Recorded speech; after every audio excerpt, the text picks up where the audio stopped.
There were 30,000 men in front of them.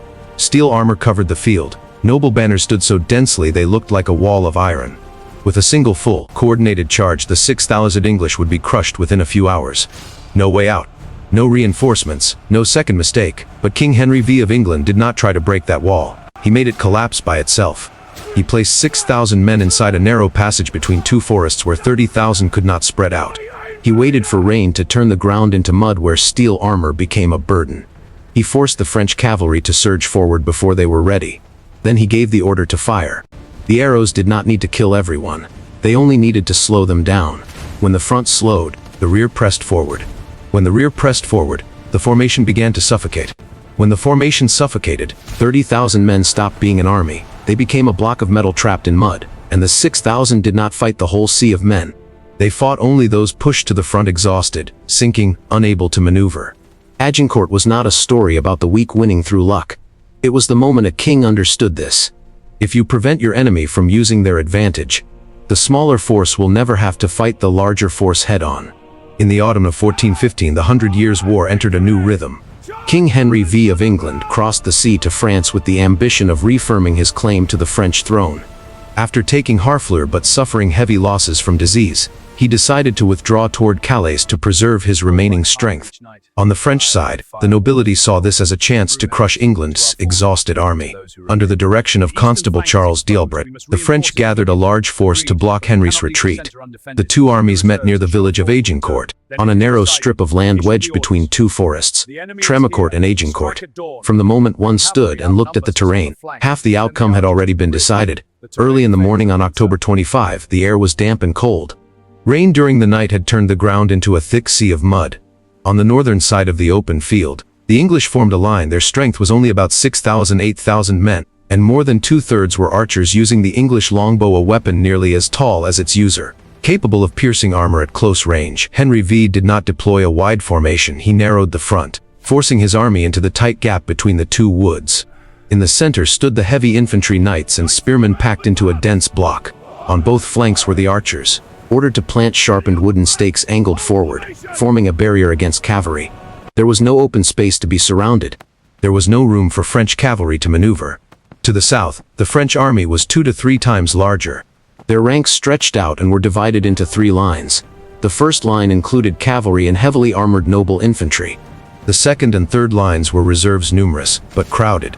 The French initial plan was to use cavalry to drive off the archers on both flanks, then have the central infantry crush the English block.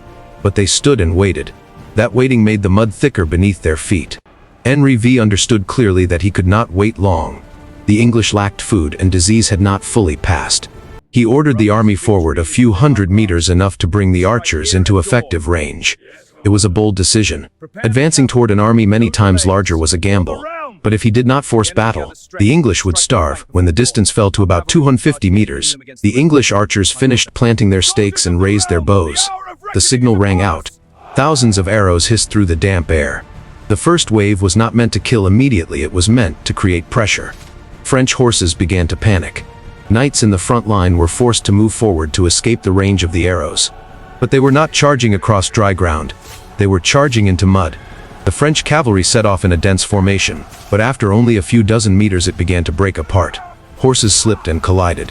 Some were wounded as arrows struck their necks and shoulders. Knights fell and could not stand back up because of their heavy armor. Meanwhile, the English archers fired in rhythm, not a single volley, but an unbroken rain of arrows. The longbow's rate of fire was far higher than that of the crossbow or ordinary bows. Before the cavalry could reach the stake line, it was already scattered. Horses that survived turned and fled backward, crashing straight into the French infantry behind them. The French trampled the French. The front line was disordered from the very first minutes. But the main strength of the French was still their heavy armored infantry. Thousands of knights decided to advance on foot, believing that the weight of their steel armor and their superior numbers would crush the English. They stepped into the swampy ground. Every step felt like pulling their feet out of wet cement. Armor weighing 25-30 kilograms now became a deadly burden. Arrows continued to fall. Not every arrow pierced armor, but many struck gaps, legs, openings, visors. More importantly, the arrows slowed the advance and broke the formation. The spacing between knights collapsed. Men behind pressed into the men in front. There was no longer a fighting formation, only a crowded mass of metal in the mud. When the French front finally reached the English men-at-arms, they were exhausted. Henry V ordered his infantry to hold firm rather than surge out. They received the impact with long spears and battle axes. The collision happened at extremely close range. The French were heavily armored, tired, and pushed from behind.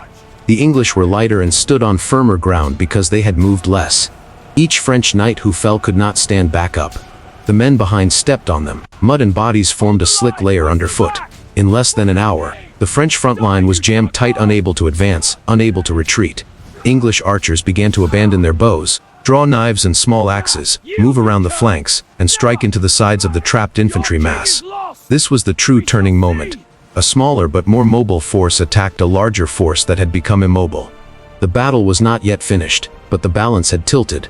Henry V had turned France's numerical advantage into a weakness, forcing them to pack tightly on a narrow front, in mud under a storm of arrows. The French front line reached the English center, but this was not the clean shock of a spear point driving forward. It was a heavy metal mass, squeezed out of breath and disordered. Thousands of French knights in full armor walked forward through mud that reached their ankles, in places up to their shins. Each time they lifted a foot, they had to drag sticky earth off iron soles. They could not accelerate. They could not keep proper spacing. The men behind pushed forward, and the men in front were shoved into the English spear line.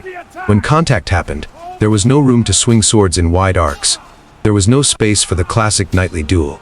This was fighting at a distance of only centimeters. The English held a tight formation. Their heavy infantry, far fewer, stood as a solid block. They planted their feet on ground slightly higher and less churned, because they had not had to march forward as far. Spears pointed straight. War hammers and axes were ready. The first clash made the French front rank hesitate. Those behind did not know what was happening at the front. They only saw the mass stop, and by momentum they kept pushing forward. Pressure from behind turned the front line into a wall being crushed inward. Many French knights died not from swords, but from suffocation inside their own armor. Meanwhile, the English archers never stopped working. After the first arrow storms broke the cavalry, the archers changed roles. Some kept shooting at close range, aiming at armor gaps, faces, and armpits. Most planted their bows and drew small axes, daggers, and hand hammers. They moved around both flanks. This was the second decisive point. The French were compressed in the center, and there was not enough space on either side to form protection. When the English archers, lightly equipped and mobile, hit the sides and rear, it was like stabbing into a mass that could not turn. This was not a symmetrical battle. It was slaughter against a paralyzed crowd. The French front began to collapse in patches. One knight fell in the mud and could not rise because of the weight of armor and the pressure around him. 2 or 3 men behind tripped. The chain reaction spread quickly. Small gaps opened inside the mass. The English immediately drove into those openings. Each small gap became a point where the whole structure cracked. On the other side, Constable Charles d'Albret tried to push the second line forward to support the first. But the problem was that the front had not withdrawn, it was jammed. The second line could only move forward by stepping over bodies and trapped comrades. When the second line entered, the situation did not improve, it became worse. The swamp was no longer simply ground, it was a mixture of mud, blood, and steel. One major factor was the narrow front. The 2 forests on either side prevented the French from widening their formation. A large army could not spread out to encircle. They were forced to advance straight into the choke point the English had prepared. Numerical superiority turned into deadly overcrowding. Every meter of French progress was paid for by dozens crushed behind. During the fiercest fighting, unexpected news reached the English center. A small French cavalry group had ridden around and attacked the English baggage camp. King Henry V stood within the fighting line itself. He received word that the rear might be threatened. This was an extremely dangerous moment. If the French reserves, the third line, advanced in front while the English rear was threatened, the English could be trapped. Henry immediately made the most controversial decision of the battle. He ordered the execution of many French prisoners who had just been captured. Why? Because he did not have enough men to both guard prisoners and hold the line if attacked from 2 sides. If prisoners rose up while the French third line pressed forward, the English would be destroyed. This decision freed manpower and stabilized the formation. The raiding force in the rear was ultimately not strong enough to create a decisive breakthrough. But in that moment, Henry removed an internal risk. Back to the main front, the French first line and much of the second were exhausted. There was no momentum, no speed, only weight and panic. The English, though far fewer, kept their structure. They did not need to move far. They were not being crushed from behind. They fought in rhythm, in small groups, focusing on those who fell. Once a French knight was pulled down, English archers used daggers to strike through the gaps of the helmet, finishing quickly. The killing speed of a small, flexible force was greater than that of a larger force that had become clogged. By midday, the French front began to crack visibly. Survivors in the first line tried to fall back, but the rear was still packed. There was no space for an orderly withdrawal. Falling back meant trampling. The French third line saw what was happening: piles of bodies, fallen noble banners, and morale wavered. No final coordinated assault was organized effectively. The larger army could no longer form a new wave. At this stage, English tactics were no longer just defense, they were suffocation. They held the narrow front, kept pressing the French mass into the mud, and exploited every opening. The balance had passed the point of recovery. But the battle was not completely over. The French third line still existed, and if they could reorganize, the situation might reverse. Part 2 ends at the moment when the balance had clearly tilted toward the smaller force, but the battle had not yet been formally concluded. By midday on October 25, 1415, the battlefield of Agincourt was no longer a narrow grass field between two forests.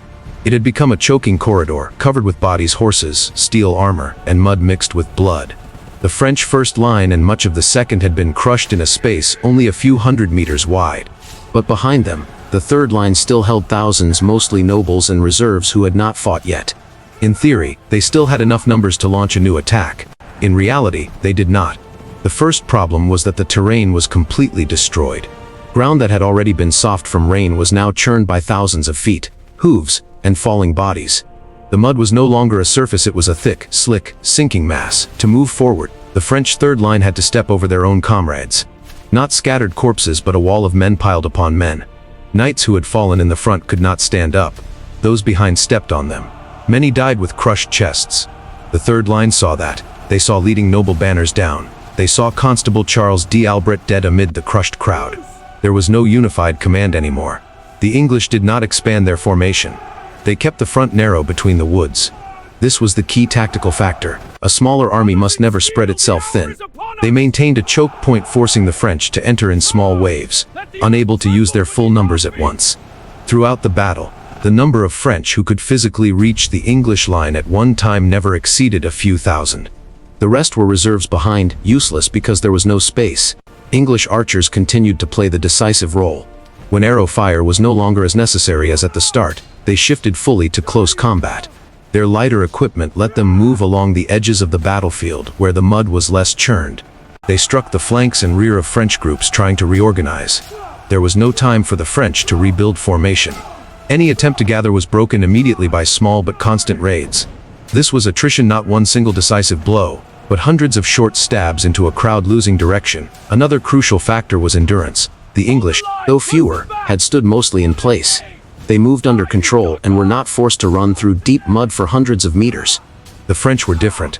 They had to advance from farther away in heavy armor weighing 25-30 kilograms, wade through mud, endure arrow fire, then fight in a tight space where deep breathing was difficult. After about an hour of heavy fighting, many French knights were almost completely exhausted. Inside sealed armor, as heart rate rises and airflow is limited, fatigue arrives faster. When one man tires, he slows. In a compressed mass, just a few men slowing is enough to break the entire rhythm of attack. In the early afternoon, the morale of the French third line wavered sharply. They saw no wave returning from the front to signal success. They saw banners of great families vanish. They saw the ground ahead become a graveyard. They no longer had the will to charge in. Some groups began to withdraw in pieces, without unified orders. Withdrawal in chaos means disintegration. King Henry V of England did not order a deep pursuit. He understood his army was too small to spread out on such ground. Instead, he held position and continued to push back the scattered French groups that still tried to advance. The battle did not end with a dramatic cavalry breakthrough. It ended with the collapse of the larger army's will. French groups fled from the choke point. When space opened in front, the trapped mass behind broke apart completely. No formation, no counterattack, only retreat. Why did the smaller army win? England's victory at Agincourt was not a miracle. It was the combined result of specific tactical factors that directly shaped the battle. Choosing the terrain deliberately. A narrow front between two forests eliminated the French numerical advantage. France could not encircle or spread out. Mud and weather. Rain before the battle turned heavy armor into a deadly burden. The French slowed themselves before reaching the enemy. The English longbow. Not only did it cause casualties, but more importantly it broke the tempo of the attack, disrupted cavalry and forced infantry forward in chaos. Discipline in holding formation. The English did not rush out into an early counterattack. They forced the French to exhaust themselves inside the narrow space.